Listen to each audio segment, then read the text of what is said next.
Nous en venons maintenant à la guerre liée au plein témoignage du Seigneur, ou au témoignage du Seigneur en plénitude et perfection. Laissez-moi redire tout de suite que c'est une guerre particulière. Il y a une guerre liée au salut des perdus, qui implique tous ceux qui cherchent à amener au Seigneur ceux qui ne le connaissent pas. Nous savons très bien que c'est une réelle bataille, et il y a une guerre réelle associée à cela. Il y a cette guerre qui a trait au fait d'être un chrétien et de continuer simplement en tant que chrétien. Ce n'est pas une chose facile de continuer dans la voie du Seigneur. La plupart des hymnes militants que nous chantons ont affaire avec la vie chrétienne en général. Et ils ont certainement une juste place. Parce que la vie chrétienne est d'un côté vraiment une guerre. Mais quand nous avons dit cela, nous n'avons pas tout dit. Il y a une guerre particulière relative au dessein ultime du Seigneur. La guerre devient alors d'un caractère différent. Elle se trouve dans un monde différent. Et prend différentes formes quand elle est liée à ceci. Et c'est à cela que nous avons été occupés dans notre présente méditation.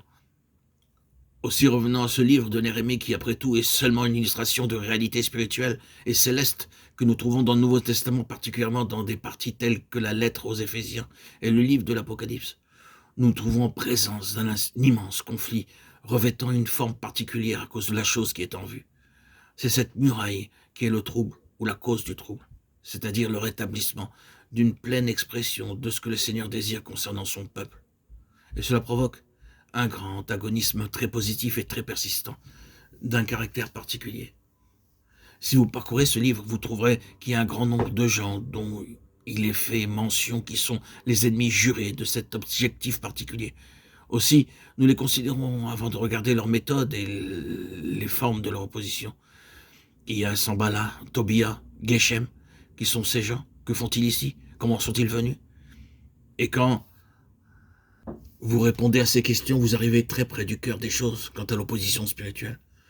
Vous retournez au second livre des Rois, chapitre 17, vous lisez à partir du 24e verset jusqu'à la fin du chapitre et vous trouvez toute la chose expliquée. Nous ne lirons pas tous ces versets maintenant, mais juste assez pour nous introduire dans la situation. Le roi d'Assyrie fit venir des gens de Babylone, de Cuta, d'Eva, de Hamath et de Sepharvaïm, et les établit dans les villes de Samarie, à la place des enfants d'Israël. Ils prirent possession de Samarie et ils habitèrent dans ces villes lorsqu'ils commencèrent à y habiter. Ils ne craignaient pas l'Éternel envoya contre eux des lions qui les tuaient. On dit au roi d'Assyrie, les nations que tu as transportées et établies dans les villes de Samarie ne connaissent pas la manière de servir le Dieu du pays. Le roi d'Assyrie donna cet ordre. Faites-y aller l'un des prêtres que vous avez emmené de là, en captivité, qu'ils portent pour s'y établir et qu'ils leur enseignent la manière de servir le Dieu du pays. Un des prêtres qui avait été emmené captif de Samarie vint s'établir à Bethel et leur enseigna comment ils devaient craindre l'Éternel.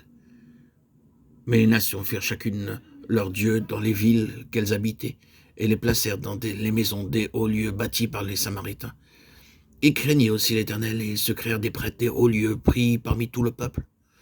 Ces prêtres offraient pour eux des sacrifices dans les maisons des hauts lieux. Ainsi, ils craignaient l'Éternel et ils servaient en même temps leur Dieu d'après la coutume des nations d'où on les avait transportés. 2 Rois 17, 24, 29, 32, 33. Ce sont là les gens contre lesquels Néhémie a dû lutter et qui cherchèrent à faire échouer ou à empêcher la continuation de cet ouvrage. Considérons-les et voyons qui ils sont et ce qui les caractérise. Tout d'abord, ce sont des gens superstitieux. Ils voient certaines choses se produire et ils tirent la conclusion que ces événements ont quelques arrière-plans d'un caractère surnaturel. Ils ne connaissent pas le Seigneur et ne savent pas que cette chose vient du Seigneur, mais ils parviennent à la conclusion qu'elle a un arrière-plan surnaturel, c'est quelque chose d'occulte. Ils avaient une connaissance superstitieuse de Dieu, née de la peur, de l'infortune, des difficultés, des choses tournant au mal, mais leur connaissance ne les a jamais réellement amenés au Seigneur.